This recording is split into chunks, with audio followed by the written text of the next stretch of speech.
নদীর মাঝখানে বিশাল এই ব্রিজগুলো কিভাবে দাঁড়িয়ে থাকে কখনো ভেবেছো? পানির উপর এত বড় স্ট্রাকচার তৈরি করা, এটা সত্যি অবাক করার মতো। আজকের ভিডিওতে আমরা দেখব কিভাবে ধাপে ধাপে একটি নদীর উপর ব্রিজ তৈরি করা হয়। প্রথমে ইঞ্জিনিয়াররা পুরো জায়গাটা সার্ভে করে।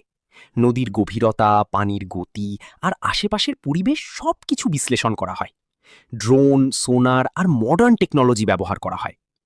এরপর আসে সয়েল টেস্টিং। ড্রিলিং করে নদীর নিচ থেকে মাটি বের করে পরীক্ষা করা হয়, কারণ ফাউন্ডেশন শক্ত না হলে পুরো ব্রিজই ঝুঁকিতে পড়বে। এটাই সবচেয়ে গুরুত্বপূর্ণ ধাপ। বড় বড় পাইল বা কেসন পানির নিচে বসানো হয়। এগুলো মাটির অনেক গভীরে গিয়ে পুরো ব্রিজকে ধরে রাখে। ফাউন্ডেশনের ওপর তৈরি হয় পিয়ার বা পিলার। এই পিলারগুলোই ব্রিজের পুরো ওজন বহন করে। ধীরে ধীরে পানির উপর উঠতে থাকি বিশাল কংক্রিটের খুঁটি।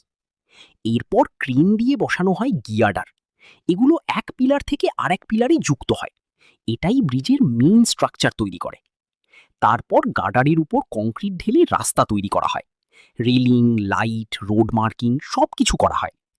এভাবেই পানির উপর দাঁড়িয়ে যায় বিশাল ব্রিজ। মানুষের